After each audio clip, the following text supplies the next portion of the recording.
साहित्य सरिता में मैं डॉक्टर बबीता जायसवाल आप सभी का हार्दिक स्वागत करती हूँ। साथियों, पिछली वीडियो में मैंने जैनेन्द्र कुमार के मनोवैज्ञानिक उपन्यास त्यागपत्र की कथा सार को शुरू किया था। आज मैं उस कथा सार का शेष भाग आपके सामने प्रस्तुत करने जा रही हूँ। और इस कथा सार को प्रस्तुत करते हुए मैं उपन्यास के अंदर से ही जब वार्तालाप चलता है प्रमोद का और मृणाल का, वो जो संवाद कहते हैं इस उपन्यास के अंदर, उन संवादों के साथ साथ ही मैं आपको इस कथा का सार प्रस्तुत कर रही हूँ पिछली वीडियो से। पिछली वीडियो में मैंने जहां से इसको छोड़ा था मैं वहीं से इसको शुरू करूंगी।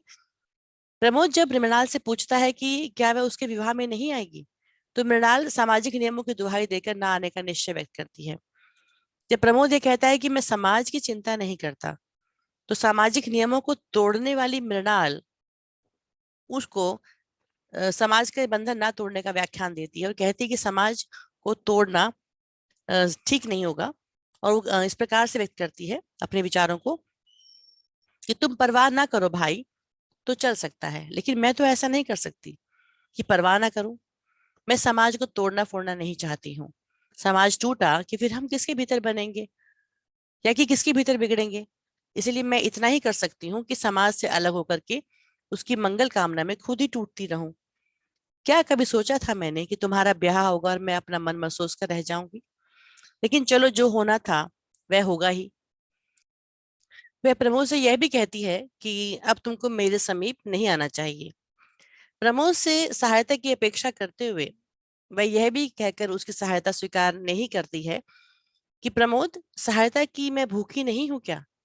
तुझसे ही वह सहायता ना लूंगी तो किससे लूंगी? लेकिन सहायता का हाथ देकर क्या मुझे यहाँ से ऊंचे वर्ग में जा बिठाने की इच्छा है? तो भाई मुझे माफ कर दो, वैसी मेरी अभी अभिलाषा नहीं है। सहायता मुझे इसलिए चाहिए कि मेरा मन पक्का होता रहे कि मुझको कोई कुचले तो भी मैं कुचली ना जाऊं, और इतनी जीवित रहूं कि उनके पाप के बोझ को भी ले लूं और सबके लिए क्षमा की प्रार्थना करूं। प्रतिष्ठा मुझे क्यों चाहिए? मुझे तो जो मिलता है उसी के भीतर सांत्वना पाने की शक्ति चाहिए। मृणाल इस प्रकार से अपने भावों को व्यक्त करती है। घर लौटने पर प्रमोद की माता को जब ये ज्ञात हुआ कि वह अपनी बुआ से मिलकर आ रहा है, तो ये बड़ी रुष्ट हुई, बहुत गुस्सा आया और कर दिया कि उस कुल डुबाने वाली की चर्चा मैं सुनना नहीं चाहती। तो मृणाल के बारे में वो कोई बात ही नहीं सुनना चाहती है, क्योंकि उनके हिसाब से वो कुल को डुबाने वाली स्त्री है। कुछ समय पश्चात प्रमोद बुआ की खोज में उस नगर में गया भी, किंतु तब तक वह उस स्थान को छोड़कर जा चुकी थी। इधर उधर पूछने पर पता चला कि वह आदमी मृणाल को मार पीट कर भाग गया था। इसके बारे में उसने पहले भविष्यवाणी की थी कि मुझे छोड़कर चला जाएगा। मृणाल उस आदमी के चले जाने पर 1 डेढ़ महीने तो वहीं रही, किंतु उसके दिन पूरे होने के थे, उसको बच्चा होने वाला था तो उसके दिन पूरे होने को थे। अस्पताल जाकर पूछताछ करने पर प्रमोद को पता चला कि 5-6 महीने पहले वहां मृणाल नामक स्त्री भर्ती हुई थी और उसने एक लड़की को जन्म दिया था। उसने अस्पताल में कुछ काम भी मांगा था, किंतु धर्म परिवर्तन करके ईसाई बन जाने की शर्त रखने पर वह अस्पताल छोड़कर न जाने कहाँ चली गई थी।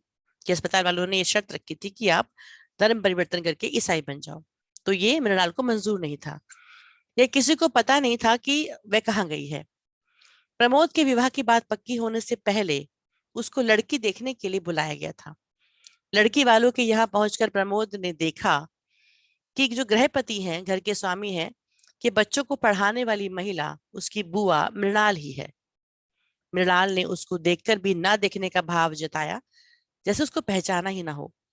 बातचीत में प्रमोद ने उसके घर का पता लगाया और वहां उससे जाकर के मिला।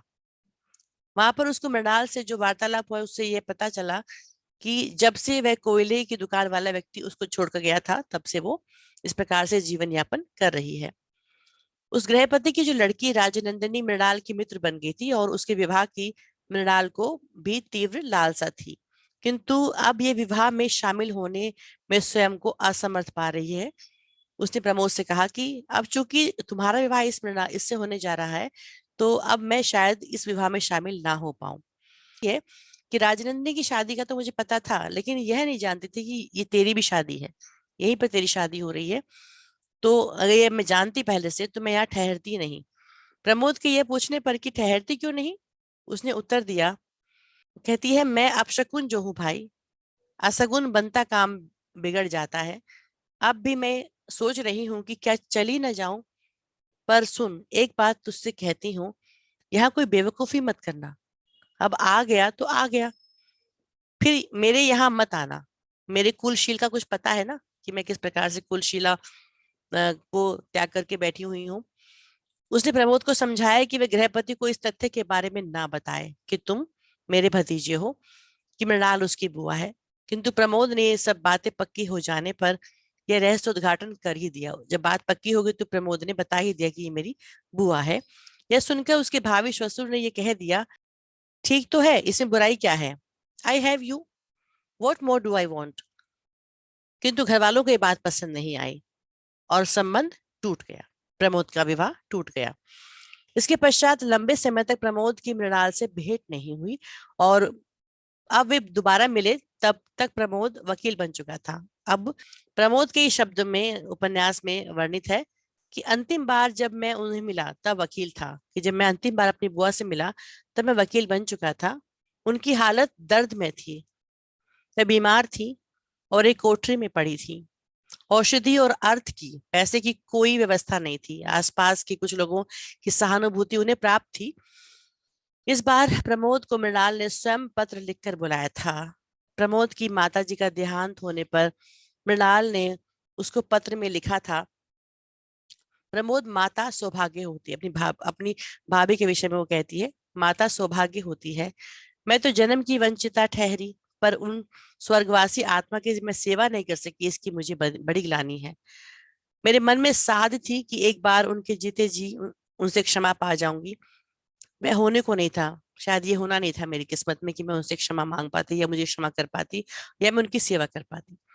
इस पत्र में उसने प्रमोद को यह भी लिखा था कि तुमने पिछली जगह पर चिट्ठी और तार क्यों भेजे थे? जब मैं पिछली जगह पर रहती थी, वहां पर तुमने जो चिट्ठी और तार भेजे थे, ये सब बेकार थे। पत्र में आगे उसने लिखा प्रमोद को, तुम आओगे तो आ जाना, लेकिन मुझसे किसी बात की उम्मीद ना करना। जिन लोगों के बीच फंसी हूँ वे समाज की जूठन है। जहां पे मैं अब रहती हूँ वो समाज की जूठन है, और कौन नहीं जानता कि वे समाज की जूठन होने के योग्य भी नहीं है। लेकिन आखिर तो इंसान है, किसी और बात के लिए जीने की मुझ में अब साध नहीं बची है। मुझको ऐसा अनुभव हो रहा है कि इन लोगों में भी, जिन्हें दुर्जन कहा जाता है, कई तरह की भावनाओं से भरे हुए हैं। कई तरह पार कर वह भी तह रहती है, जिसको छू सको तो दूध सी श्वेत सद्भावना का स्रोता ही फूट निकलता है। कि जो दुर्जन कहलाते हैं उनके अंदर भी कहीं ना कहीं श्वेत भावना होती है, जिन्हें समाज दुर्जन कहता है। इससे ये प्रतीति मेरे लिए उतनी कठिन नहीं रह गई है कि सबके अंतर बाहर में, अभ्यंतर में परमात्मा है, वह सर्वंतर्यामी है, सबके अंदर मौजूद है। इससे मैं अभी यहाँ से टूटकर उखड़ना नहीं चाहती, कि जिन लोगों के बीच में रहती हूँ उनसे मैं दूर जाना नहीं चाहती, मैं इन्हीं में रहना चाहती हूँ। प्रमोद इस स्थान पर जाकर अपनी बुआ से मिला तो उसे बड़ी निराशा हुई। उसने देखा कि उसकी बुआ जहाँ रहती है वहां नगर की सड़ांध रहती है। वहां रहती थी अंधेड़ अवस्था की वेश्याएं, बेकार मजदूर, पेशेवर भिखमंगे, कानून की आंख और चंगुल से बचकर छिपे उघड़े काम करने वाले उचक्के लोगों के रहने की जगह थी जहां उसकी बुआ रह रही थी। हया शर्म वहां नहीं थी, और उस बुआ की खाट के पास भी उनमें आपस में भद्दे इशारे हुए बिना नहीं रहते थे। प्रमोद को उस दशा में विशेष लज्जा का अनुभव हुआ जब उसने देखा उसकी बुआ जहाँ रहती है, कि वे आदमी उसको उसकी बुआ का कोई पुराना प्रेमी समझ रहे थे, प्रमोद को ही। प्रमोद ने इस बार भी बुआ से साथ चलने का आग्रह किया कि मेरे साथ चलो। तो मृणाल ने उसे यह आग्रह किया कि उसके पास जितना अधिक रुपया हो वे मृणाल को सौंप दे। प्रमोद के ये पूछने पर कि रुपये को क्या करोगी, क्यों चाहती हो बहुत सारा रुपया, मृणाल ने उत्तर दिया, क्या करूंगी यह तो अभी नहीं जानती हूँ, पर पहले तो तेरे चित्त का भरम मिट जाएगा, मन का भरम मिट जाएगा कि मैं तेरी सहायता नहीं चाहती हूँ। तो तुझे मुझसे हमेशा शिकायत रहती है कि मैं तुझसे सहायता नहीं लेती हूँ, तो ये तेरे मन का भ्रम भी मिट जाएगा। फिर रुपया छोड़ने में तेरा अपना भी भला है। खूब कमा और खूब कमा कर सब इस गड्ढे में लाके पटक दे, जो ये संसार समाज का ये गंदरा इलाका है। सुना कि नहीं, रुपये के जोर से ये नरक कुंड स्वर्ग बन जाएगा। ऐसा तो मैं नहीं जानती, पर फिर भी रुपया कुछ ना कुछ काम तो यहाँ के आ ही जाएगा। ये तो नहीं कहते कि स्वर्ग बन जाएगा ये समाज का ये हिस्सा, लेकिन कुछ ना कुछ तो भला यहाँ का हो ही जाएगा तेरे पैसे से। प्रमोद ने बुआ की बात पर ध्यान न देकर उसको अस्पताल में भर्ती कराने की इच्छा जाहिर की, किंतु मृणाल ने इस प्रस्ताव को स्वीकार नहीं किया। हारकर प्रमोद अपने एक परिचित स्थानीय वकील को बुआ की देखरेख के लिए रुपया देकर के वापस आ गया। कुछ वर्ष बाद प्रमोद सोचता है उपन्यास के अंदर, उस बात को 17 वर्ष से ऊपर हो गए, 17 वर्ष हो चुके हैं इस बात को, 17 से ऊपर के ही वर्ष हो गए होंगे जब वो किसी वकील के को उनकी देखरेख में छोड़ गया था और रुपया देके वापस आ गया था।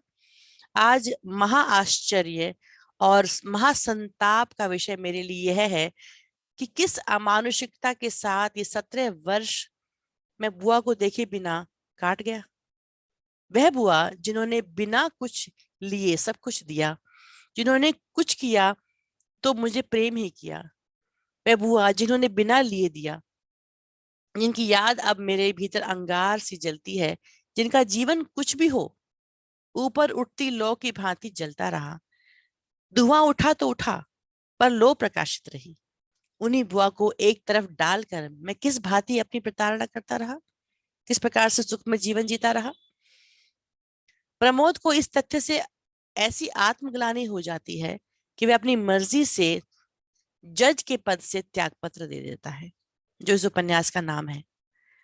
और उसके त्याग पत्र के साथ ही उपन्यास की कथा वस्तु समाप्त हो जाती है, उस स्टेटमेंट के साथ जब वो त्याग पत्र देता है और अपने सिग्नेचर करता है और कहता है, बुआ तुम गई, तुम्हारे जीते जी मैं राह पर ना आया। जब तक तुम जीवित थी तब तक मैं राह पर नहीं आ पाया, तुम्हारे लिए कुछ नहीं कर पाया। अब सुनो, मैं ये जजी का पद छोड़ता हूँ, जगत का आरंभ समारंभ भी छोड़ दूंगा। औरों के लिए रहता तो शायद नए सिरे से मुझसे सीखा ना जाए। आदतें पक गई हैं, पर अपने लिए तो उतनी ही स्वस्थता से रहूंगा जितना अनिवार्य होगा। यह वचन देता हूं कि मैं अपने लिए उतनी ही स्वस्थ जीवन को जीऊंगा जितना जरूरी होगा। भगवान तुम मेरी बात सुनते हो, वैसे चाहे ना भी दो, पर जो मैंने वचन किया है, पर वचन तोड़ूं तो मुझे नरक अवश्य देना। प्रमोद इस प्रकार से इस उपन्यास में अपनी अंतिम बात कहता है और हस्ताक्षर करता है एम दयाल के नाम से। पुनश्चय के रूप में भी वो इसी एम डी नाम से हस्ताक्षर करता है। तो इस एम दयाल के हस्ताक्षर करने से इस उपन्यास पर प्रश्न चिन्ह लगते हैं कि जब इस पूरे उपन्यास का पात्र जो है वो प्रमोद है और मृणाल है, तो ये एम दयाल से क्यों इस पे हस्ताक्षर किए जाते हैं इस उपन्यास के अंत में। तो एम दयाल का क्या मतलब है, इस पर भी बहुत सारी एक तरह से मत इस उपन्यास के विषय में आते हैं, तो उस पर भी मैं बातचीत करूंगी। यहाँ पर इसकी कथा समाप्त हो जाती है और एम दयाल के नाम से प्रमोद जो है वो हस्ताक्षर करता है और अपनी जजी के पद से इस्तीफा दे देता है, अर्थात त्याग पत्र देता है। तो त्याग पत्र इस उपन्यास का नामकरण यहाँ पर सार्थक हो जाता है। अब हम बात करते हैं इसके अलग अलग पहलुओं पर। जयेंद्र कुमार का ये उपन्यास मनोविश्लेषणवादी उपन्यासों में से एक है और इन्होंने मृणाल के माध्यम से एक नारी की अंतर्मन की ग्रंथियों को उद्घाटित करने का प्रयास किया है इस उपन्यास के अंतर्गत। मृणाल द्वारा पतिव्रत धर्म की जो मनमानी परिभाषा वो देती है इस उपन्यास के अंदर, वह सामाजिक नियमों की अपेक्षा अपने विवेक को अधिक महत्व प्रदान करती है और यही तथ्य उसके जीवन का निमित्त बन जाता है। और जैसे कि मैंने पहले भी कहा कि ये उपन्यास का जो कथा शिल्प है वो पूर्व द्वितीय शैली में है, फ्लैशबैक शैली में ये उपन्यास शुरू होता है। पूर्व द्वितीय प्रणाली कहते हैं इसको। इसमें घटनाओं का वर्णन उस रूप में नहीं किया गया है जिस प्रकार से परंपरागत उपन्यासों में घटनाओं का विकास दिखाया जाता है। कथा का आरंभ ही उपन्यास की नायिका की मृत्यु की घटना के साथ किया गया है, जो सामान्य कथा शिल्प के उपन्यासों में अंत में हुआ करता है। प्रमोद इस अंतर्द्वंद में ग्रस्त चित्रित किया गया है और ये कहते हुए चित्रित किया गया है इस उपन्यास की शुरुआत में ही कि नहीं भाई, पाप पुण्य की समीक्षा मुझसे ना होगी।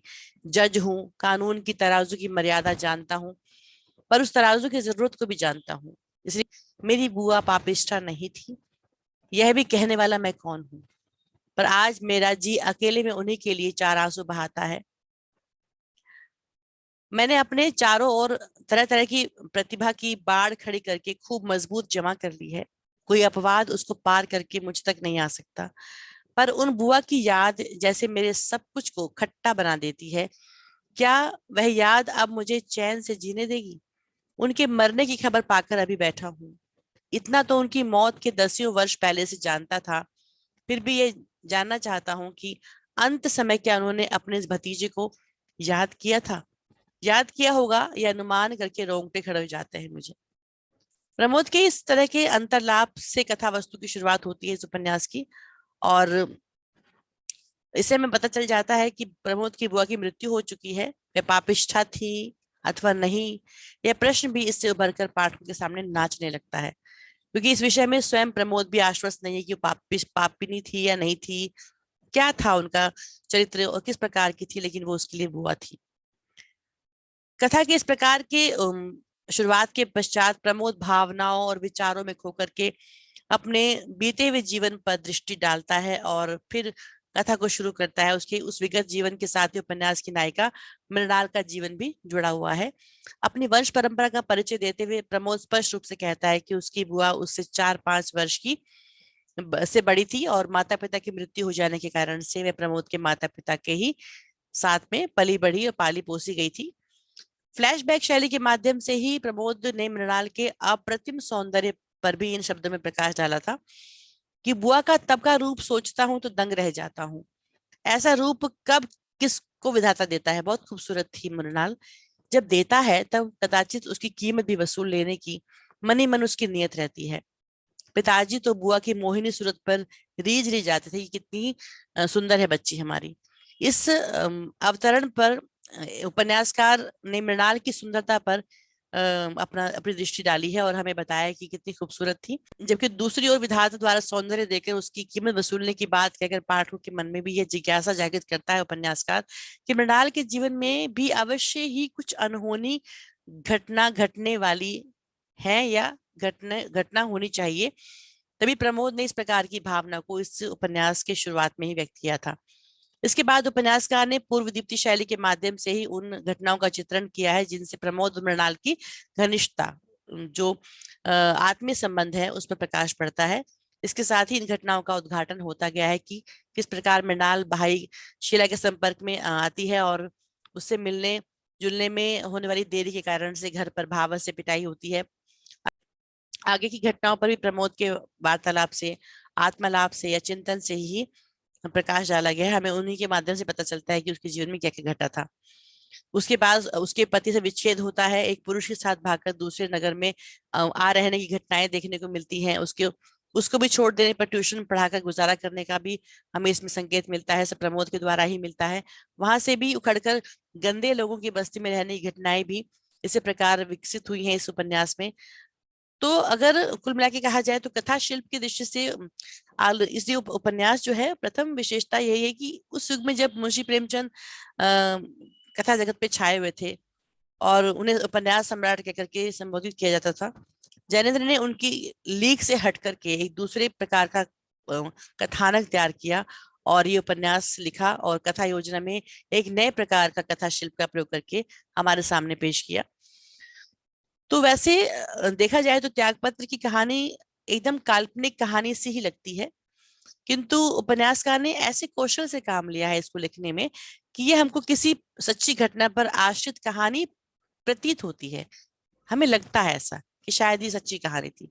इस उद्देश्य के लिए उपन्यासकार ने कृति के आरंभ में ही, उपन्यास के आरंभ में ही कुछ टिप्पणी देकर पाठकों के मन में यह भ्रांति उत्पन्न करने की चेष्टा की है कि यह सच्ची घटना पर आधारित उपन्यास है। मतलब शुरुआत में उनकी स्टेटमेंट है कि सच्ची घटना पर आधारित उपन्यास है।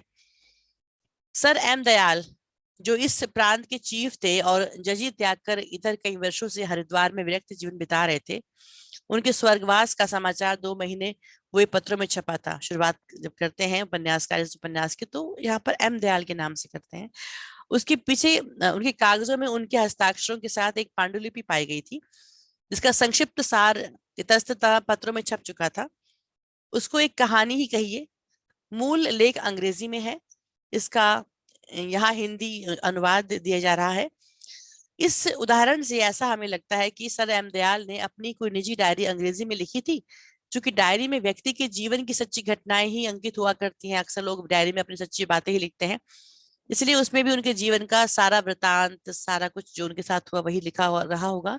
हमारे उपन्यासकार ने कुछ और न करके मात्र यह किया कि अंग्रेजी में लिखी गई डायरी का हिंदी में अनुवाद कर दिया है और इसलिए इसकी धारणाएं सत्य ही होनी चाहिए, ऐसा लगता है।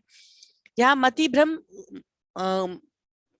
उत्पन्न करने का ही प्रयास लगता है। इसका ज्ञान थोड़ा सा विचार करने पर लगता है कि जिस व्यक्ति ने कागज पत्रों का उल्लेख किया है उसका नाम एम दयाल है, और उपन्यास में हम देखते हैं कि ये व्यक्ति, जिसका नाम मूल प्रमोद मिलता है, पूरे उपन्यास में प्रमोद नाम से हम उसको जानते हैं, तो न जाने कैसे एम दयाल के नाम से हस्ताक्षर करते हुए दिखाया गया है। ऐसे कि एम से क्या मजिस्ट्रेट शब्द का संकेत मिलता है। यदि ये बात होगी तो हस्ताक्षर करते हुए व्यक्ति अपने पद के नाम को अंश रूप में प्रस्तुत नहीं करता है। हस्ताक्षर में दूसरा शब्द दयाल है। उपन्यास के शुरुआत में लेखक ने सर एम दयाल का उल्लेख किया है। हो सकता है दयाल प्रमोद का सरनेम रहा हो, ये भी अनुमान लगाया जाता है, किंतु इसमें प्रमोद का कहीं नाम का उल्लेख नहीं है। जब उपन्यास में सर्वत्र प्रमोद नाम का उल्लेख मिलता है, पूरे उपन्यास में प्रमोद नाम ही सुनते हैं, तो वह व्यक्ति अपने हस्ताक्षर एम दयाल के नाम से करता हो, ऐसा कैसे स्वीकार कर सकते हैं? ये दोनों एक ही व्यक्ति हैं या अलग अलग हैं? वैसे इसके साथ ये भी कहा जा सकता है कि यदि शुरुआती अंश और उपन्यास के अंत में पी कुमार नाम से भी हस्ताक्षर किए जाते तो भी ये बात प्रमाणित हो जाती कि इस उपन्यास की सभी घटनाएं सच्ची और वास्तविक हैं। तो इस प्रकार से इस उपन्यास में हस्ताक्षर का जो अंश है उस पर थोड़ा सा विचार करने की जरूरत पड़ती है। अगर हम इस उपन्यास के विश्लेषण की बात करें और कुछ बातचीत करना चाहें तो मृणाल ऐसी प्रतिनिधि चरित्र है इस उपन्यास के अंदर, जिसकी समानता में कम से कम हिंदी में तो कोई उपन्यास का चरित्र दिखाई नहीं पड़ता है इस तरह का, जैसे मृणाल का चरित्र जयेंद्र कुमार ने प्रस्तुत किया है। पारंपरिक ढांचे में कैद स्त्री को प्रतिरोध की शक्ति देकर के जयेंद्र ने उसकी आवाज को चुनौती की तरह खड़ा कर दिया है। उन्होंने ऐसा तब किया जब हिंदी उपन्यास में समाज सुधार की मुहिम चल रही थी और स्त्रियों की समस्याओं का समाधान आश्रमों में हो रहा था। जैनेन्द्र ने मृणाल के माध्यम से भारतीय, विशेषकर हिंदू समाज की रीति नीति और उसके व्याभिचार, उसके पाखंड और उसकी आतंककारी मानसिकता की चिंदियां उखेड़ दी हैं, और उसके साथ साथ पूरे समाज को एक कटघरे में लाके खड़ा कर दिया है इस पात्रा के माध्यम से। त्यागपत्र मृणाल की अनमेल विवाह से और उसकी विसंगति से उपजा ऐसा उपन्यास है जो स्त्री की दीनता को सामने लाता है, साथ ही साथ पूरे हिंदू समाज को उसकी ढोंगी नैतिकता के साथ कटघरे में खड़ा भी करता है। समाज अगर मृणाल के जीवन से सहानुभूति नहीं रखता तो वह क्यों उसकी पाखंडी नैतिकता की परवाह करे? क्यों करे मृणाल इस बात की परवाह? पर इसमें विद्रोह भी आत्मव्यथा में ही है और समाज की मान्यताओं की अस्वीकृति भी मृणाल के टूटने में ही दिखाई पड़ती है। तो ये विचित्र प्रकार का चरित्र है जो विद्रोह भी आत्मव्यथा में ही मौजूद हमारे सामने पेश करती है, और समाज की मान्यताओं को अस्वीकृत करते हुए भी मृणाल उसमें टूटती भी रहती है। त्यागपत्र देह की पवित्रता की धारणा को भी खंडित करता है और मन की पवित्रता को प्रतिष्ठित करता है। मृणाल सारी आपदाओं को झेलकर भी आत्मा की पवित्रता बचाए रखती है। आत्मा से बहुत पवित्र है, सारी आपदाएं झेलती है और उसे अपने इस बचाव पर गर्व भी है कि मैंने अपनी आत्मा को बचा लिया। शरीर दे दिया पर अपनी आत्मा को बचा के रखा, इस पर वो गर्व करती है। उसे सहायता भी सिर्फ इसलिए चाहिए कि वे मन से पक्की होती रहे। अपनी आत्म पीड़ा और सत्य के प्रति अहिंसा संघर्ष में मृणाल की इच्छा भी यही है कि वे अपनी श्रद्धा, अपने ऊंचे भावों को बना के रखे। दुनिया भर के पापों का बोझ लेकर उसके लिए ईश्वर से क्षमा प्रार्थना करने की यह धारणा मनुष्य के पुरुषार्थ की सिद्धि भी है, जिसमें स्वार्थ की रत्ती भर भी चिंता नहीं है। बिल्कुल स्वार्थी नहीं है मृणाल, वो सब देना जानती है, वो लेना जानती नहीं है, और ना ही अपनी निजता का कोई घमंड करती है। गांधी के सत्य या आत्म की खोज का यह व्यवहारिक उदाहरण है जिसे जैनेन्द्र ने यहाँ सिद्ध करके दिखाया है। समाज के दलित पीड़ित जनों के प्रति और पापियों के प्रति दया भाव इसी खोज का दूसरा चरण है। मृणाल उपन्यास में कहती है कि श्रद्धा के साथ मरना भी सार्थक है, पर श्रद्धा गई तो पास क्या रह जाएगा। यही इस प्रकार से उपन्यास में कहना चाहती हैं। जैनेन्द्र के यहाँ जो स्त्री का जो रूप है, स्त्री जिस प्रकार से चित्रित करते हैं उसमें वे अपने वेग से संचालित होती है। उनकी जो स्त्री पात्र है अपनी तीव्रता से, अपने ही शक्ति से आगे बढ़ते हैं और बहुधा उस वेग में पुरुष भी बहते से लगते हैं, पुरुष भी जैसे उस तीव्रता में, उस धारा में बहते हुए से नजर आते हैं। यहाँ स्त्रियों के लिए परिवार की सीमा में स्वतंत्रता पाने की जिस आचार संहिता का निर्धारण है, वह लगातार टूट रहे घर की चिंता से प्रेरित है। लगातार जो घर टूट रहे थे उस चिंता से प्रेरित लगता है। और स्त्री पुरुष के टकराव से समाज की विकासशीलता को जो बचाने की प्रतिक्रिया स्वरूप जो बातें वहां देखने को मिलती है, यही कारण है कि जैनेन्द्र की कोई ऐसी स्त्री चरित्र जो उपन्यासों में चित्रित करते हैं, शायद ही कोई ऐसी मिले उनके चरित्र में जो इस दोहरे दायित्व से विमुख लगती हो। सब में अपनी निजता, अपनी अस्मिता के संघर्ष के साथ साथ सामाजिक व्यवस्था की मजबूती और उसकी शक्ति संपन्नता की चिंता को देखा जा सकता है। त्यागपत्र की मृणाल भी अपनी समूची दारुण व्यथा के साथ समाज व्यवस्था से भिड़ना नहीं चाहती। यह भी कम दिलचस्प नहीं है कि जिस परिवार की रक्षा में जैनेन्द्र ने अपनी पूरी शक्ति लगा दी, उन्हीं के अधिकतर पात्र पारिवारिक ढांचे को तोड़ते हैं और उसकी रक्षा में उनकी कोई दिलचस्पी नहीं होती है। त्यागपत्र को ही देख लें उपन्यास को, तो ये उपन्यास परिवार नामक संस्था को ही खारिज करता सा प्रतीत होता है। मृणाल के लिए प्रेम सहने का नाम भी है। सिर्फ सहने के नाम को अपने आप सब कुछ सहती रहती है। मृणाल यही करती है। पति परित्यक्ता होकर के पति उसे छोड़ देता है, फिर भी इसी प्रेम को सहती जाती है। जितने चाहने वाले जाते हैं, एक एक करके उसे छोड़ते चले जाते हैं, पर उसकी खूबी इसी में है कि वह न इससे उकताती है और न उसे कोई ग्लानि होती है। पति से, शीला के भाई से अपने प्रेम के खुलासे से ही तो उसे ये सजा मिली है। जब पति से अपने प्रेम का खुलासा करती है वो कि शीला के भाई से उसने प्रेम किया था, तो इसी खुलासे के कारण से उसको सजा मिलती है कि उसको उसका पति छोड़ देता है। तो इतनी सच्ची मृणाल, इतने दिल की पवित्र मृणाल के लिए शायद ये समाज नहीं बना। ऐसी स्त्रियों के लिए शायद समाज नहीं बना जो उसकी आत्मा की सच्चाई को स्वीकार कर सके। और इस प्रकार से उसके जीवन को नरक बना दिया जाता है, जिसे वह उसे अपने चरित्र को और उदात्त बनाने का प्रयत्न करती है। उसकी स्वाधीनता का आधार यह प्रेम ही है जो नारी की आजादी का प्रतीक बन करके सामने आया है। उसका जो प्रेम है वस्तुतः वह आत्मव्यथा में पाया गया ज्ञान है। अपने दुख में वो जो ज्ञान प्राप्त करती है ना, अपने जीवन से सीख करके जो ज्ञान प्राप्त करती है, अपने दुख से जो परिणाम निकालती है, यही प्रेम यहाँ स्त्री स्वतंत्रता का ऐसा तत्व बन के उभरता है जो जैनेन्द्र की स्त्री की संपूर्ण व्यक्तित्वता को उभारने का माध्यम बनता है। जैनेन्द्र ने इसी प्रेम के माध्यम से जीवन में सत को, असत को और के भेद को शरीर आत्मा के विश्लेषण से स्पष्ट किया है। मृणाल के चरित्र में गांधी का आत्मरमन और असहयोग भी है, तो सत्याग्रह भी है, पर वे इतनी ठोस बनती जाती है कि लगता है कि ऐसी स्त्री बन गई है कि सीधे साधे समाज व्यवस्था को डायरेक्टली वो उसको ललकारती है। समाज को ना तोड़ने की उसकी बातें तब उस पर व्यंग की तरह लगने लगती है। उसे न घर की परवाह है, न समाज की कथित प्रतिष्ठा की चिंता। वह जो भी करती है उसके लिए उसके पास पर्याप्त तर्क है, लॉजिक है, और किसी की भी दलील उसे सुहाती नहीं है। इस मृणाल ने पारंपरिक भारतीय स्त्री की जो छवि है, जो मिथक है, उसको तोड़ दिया है और इतना नैतिक साहस पाया है इस मृणाल ने, जितना कि 60 वर्षों बाद आज भी किसी भारतीय स्त्री के लिए शायद ही संभव हो सके, शायद आज भी किसी के लिए संभव ना हो सके। इस तरह का ठोस चरित्र है ये, जो कि समाज की कुछ मान्यता को नकार देता है। दूसरे शब्दों में कहें तो मृणाल स्त्री स्वाधीनता का उत्कर्ष है। आज हम जिस अस्मिता की बात करते हैं, स्त्री आजादी की बात करते हैं, उसके लिए एक बहुत ही ठोस चरित्र है मृणाल। स्वाधीनता का उत्कर्ष है, जहाँ विनय भी विद्रोह है।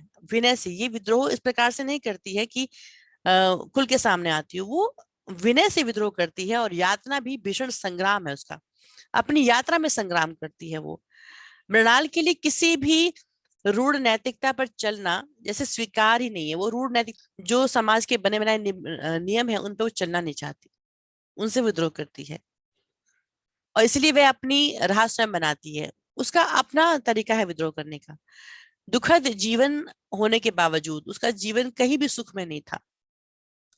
बहुत दुखी जीवन जीती है, उसके बावजूद उसे किसी की सहायता तक स्वीकार नहीं। मृणाल के चरित्र में पराधीनता का बोध तब तक होता है जब तक वह पति के घर में होती है। जब तक वो पति घर में, तब तक वो पराधीन लगती है हमें।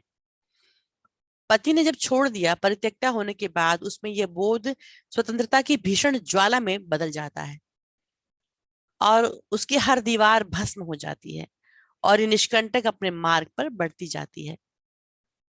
मृणाल को जिन परिस्थितियों ने बनाया, जिसकी वो उपज है, और उसकी निरंतर बिगड़ती स्थिति को देखकर अनुमान लगाना बहुत कठिन नहीं है कि उसमें अपने समाज के प्रति जितना क्षोभ है, उससे कम दया नहीं है। दया भी है समाज के प्रति। वह एक बूढ़े से ब्याही गई। अजमेर विवाह की समस्या इस उपन्यास में है कि जब एक छोटी उम्र की लड़की का विवाह आप आनंद फानंद में किसी बूढ़े से तय कर देंगे तो उसका जीवन सुख में कैसे होगा, विचारधारा कैसे मिलेगी। उसकी मानवीय आजादी को कुचला जाता रहा समाज के द्वारा, परिवार के द्वारा। उसे अपने पसंद और प्रिय लगने वाले लोगों से मिलने पर पाबंदी लगाई गई, यातनाएं दी जाती रही। जब वो शीला के भाई से मिलती है या पत्र लिखती है तो उसकी भाभी से उसकी पिटाई होती है। तो यहाँ पर उसके लिए प्रबंधन लगाए गए। उसकी मनपसंद कोई भी चीज के लिए करने के लिए वो आजाद नहीं थी।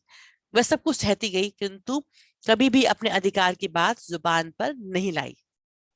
यह भी तो एक परिवार ही था।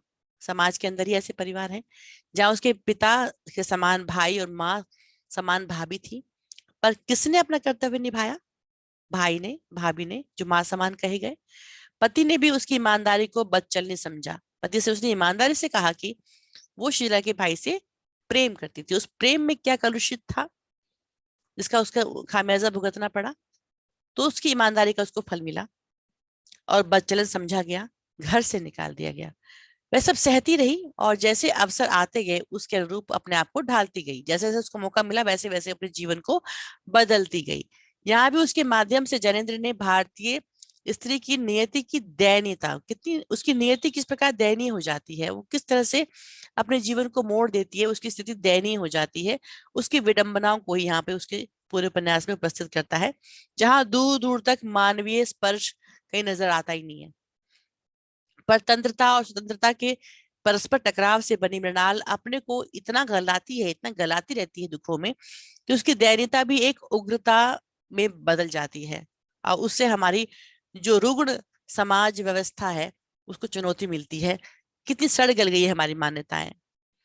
त्यागपत्र की मृणाल के बहाने जैनेन्द्र ने स्त्री जीवन की समस्याओं को न तो समाधान दिया है कि समाधान क्या है इसका, और न ही कोई ऐसी इच्छा व्यक्त की है, बल्कि सच तो यह है कि उनके माध्यम से जैनेन्द्र ने समाज व्यवस्था में एक स्त्री की बुनियादी जीवन स्थितियों के चित्र मौजूद किए हैं मृणाल के माध्यम से, जिसमें केवल यातना है, घुटन है, टूटन है और अंत में मिट जाना ही उसका भाग्य लिख दिया गया है कि वो मर जाएगी उसी तरह से, टूटती हुई, घुटती हुई। इसलिए जीवन की इस कठिन घड़ी में स्त्री की आजादी के परिणाम की भयंकरता यहाँ देखी जा सकती है। किस प्रकार से मृणाल अपनी मर्जी से अपना जीवन जीती है पति से अलग होने के बाद, तो उसकी आजादी की भयंकरता और उस परिणाम में कितना दर्द है, किस तरह का परिणाम उसे भुगतना पड़ता है, यह समाज का वो रूप देखा जा सकता है। समाज के लिए उतनी ही जितनी स्वतंत्रता की आशा करने वाली स्त्रियों के लिए त्यागपत्र की मृणाल को ध्यान से देखने पर लगता है कि वह प्रेम और काम के संबंधों का एक पुल भी है, सेतु भी है। उसे भोग में भी योग की सिद्धि प्राप्त है। वो भोग का जीवन जीती है लेकिन उसके अंदर भी योग की तरह से जीवन जीती है, योग का समावेश है। पति से परित्यक्त होकर पर पुरुषों के साथ रहते हुए ऐसा नहीं है कि कोई उसे ग्लानि नहीं है, उसे कोई क्षोभ नहीं है, पर नियति के आगे विवश मृणाल अपने को खुला छोड़ देती है। वह उनसे प्रेम नहीं करती इनके साथ वो रहती है, और वह जानती है कि वह वह उनसे प्रेम नहीं करती जिनके साथ वो रहती है, और वह जानती भी है कि वे भी उसे केवल वासना के कारण उससे जुड़े हुए हैं, वो भी उसे छोड़ देंगे।